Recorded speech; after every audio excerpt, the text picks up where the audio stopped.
Good evening. Thanks for joining us on the news at 8. Today, the 19th day of September 2023. I am Chinero of my first major headlines. Governor Oti makes 14 fresh appointments. Abbas Idris resigns as FEMA Director General. On foreign scene, MOOCs plans to charge Twitter users monthly subscription fee. We take commercial wrap up with details at minimum.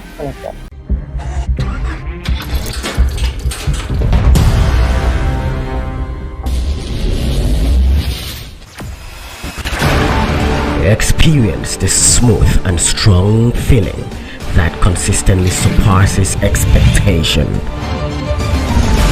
Leading the way in high-performance lubricants, Master Supermoto Oil is as durable as titanium.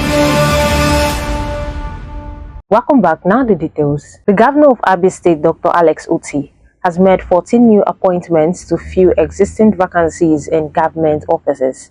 This is contained in a statement on Tuesday signed by the governor's chief press secretary, Kazi Uko. The positions are listed: Kingsley Nkemakolam, GM, Umahia Capital Development Authority; Justice K.C. Nwangba, retired; Ombudsman Professor Udochukwu Ogbonna, Chairman Board of Internal Revenue, subject to confirmation of Abia HOA; Dr. Lillian Ezenwa, Senior Special Assistant, Ease of Doing Business; Professor Vincent Eze Onwe, Provost, Abia State College of Education Technology, Arochukwu; Mr. Chineye Mba Uzuoku, Principal Secretary, Chief Strategy Officer; Godson Anucha, Senior Special Assistant, Labor Relations; Ms. Ure Agbazie, DGM, Abia State Orientation Agency; Dr. Idika Mba Idika, Head Government House Clinic; Charles Egonye, Technical Assistant to the Governor; Ms. Elizabeth Chibuzo Chijioke, Special Assistant, Digital Economy; Okezie Ezengwa, DGM, Asepa Aba; David Anyele, Special Assistant, Persons Living with Disabilities; Kenechukwu Nwosu, Special Advisor, Education. Troops of the Nigerian Army have carried out an operation at Igboro Forest, a boundary between Ohofia and Arochukwu in Abia State, where at least 3 operatives of Biafra National Guards were killed in a gun duel. The operations conducted by the 14th Brigade Nigerian Army in the early hours of Monday, 18th September 2023, also saw undisclosed number of operatives of Biafra National Guards and affiliates of indigenous people of Biafra escape with varying bullet injuries. ABN TV reports that the troops stormed the forest in response to a credible information on the activities of the proscribed group. The Enugu State government on Monday took a major step in the checkmating activities of miners in the state with the sealing of illegal mining sites and those without environmental impact certifications and mitigation plans. Recall that the Governor Peter Mba administration had in June banned illegal mining activities in the state. It also set up the Enugu State Committee on Mining Activities last week to checkmate the menace. Apex Igbo Socio-Cultural Organization Ohaneze Ndigbo has expressed outrage over the rate of kidnapping incidents in Enugu State. Daily Post reports that no fewer than 20 persons were abducted at different locations in the state over the weekend.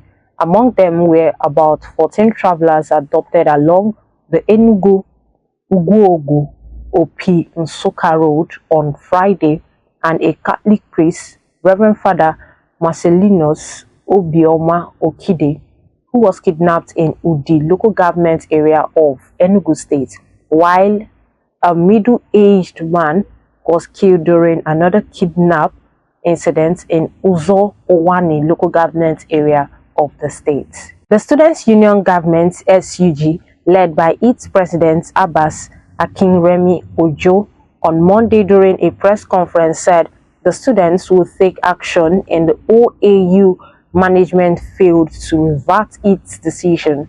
Kicking against the action, Ojo said They have also written to all respective banks to halt the acceptance of fee payments from any student until a better resolution has been achieved. The Defense Headquarters says its non-kinetic measures aimed at the restoration of peace in Katsina State are yielding results, with several bandits and other criminal elements surrounding to the authority. The Director of Defense Information, Brigadier General Tukur Gusau, said this in a statement in Abuja on Tuesday. Gusau said this while reacting to a video clip on social media handles where some soldiers engaged bandits somewhere in Katsina State. People's Democratic Party (PDP) presidential candidate and former Vice President Atiku Abubakar has warned the All Progressive Congress (APC) to refrain from attempts to use security agencies to harass or illegally detain members of opposition platforms. The former vice president said recent revelations suggesting potential suppression of voices and trumped-up allegations against opposition figures are deeply troubling. He stated this against the backdrop of an alarm raised by one of his campaign spokesperson, Daniel Bwala, over plots to arrest and detain him for criticizing the APC-led government. Femi Falana and Egbunolu Adeburuwa, senior advocates of Nigeria, have intervened in the conflict between the Minister of the Federal Capital Territory, Nyesom Wike, and Senator Ireti Kingibe, who represents the FCT. The senior attorneys stated the FCT minister was not liable to Kingibe or the National Assembly in terms of duty execution. The FCT legislature had urged Wike not to act without the approval of the National Assembly. Mrs. Oluremi Tinubu, Nigeria's First Lady, has urged Nigerians in the diaspora to contribute to President Bola Tinubu's administration's renewed hope agenda. She also urged Nigerian youths to have faith in the present administration's attempt to deliver on the rewards of democracy and meet their fundamental needs. According to the UN, 26,400 Nigerian residents sought asylum abroad in 2022, while 27,000 were recognized as refugees and granted shelter. Abbas Gaba Idris, the Director General of the Federal Capital Territory (FCT) Emergency Management Agency (FEMA), has announced his resignation. Idris, who has been the Director General of FEMA since its inception in 2013, announced the news yesterday at FEMA's 22nd management meeting, describing it as his final as the agency's Director General. Veteran Nigerian singer John Odafe Ashemo, aka Daddy Shoke, has revealed that he has been receiving death threats following his comments on the death of rapper Mohab, who died in a controversial manner on September 12, 2023. Daddy Shoke had, in an interview with media personality Daddy Freeze, alleged that there was more to the rapper's death and pointed fingers at some powerful people in the music industry and society. Returning to Daddy Freeze's Instagram live session on Monday night, Shoki said he had been receiving threats from people in government since his last comment on Mohbad's demise. While on foreign scene, Elon Musk has suggested that all users of X, formerly called Twitter, may have to pay for access to the platform. In a conversation with Israel Prime Minister Benjamin Netanyahu, the billionaire said a payment system was the only way to counter bots. They are moving to have a small monthly payment for use of the system.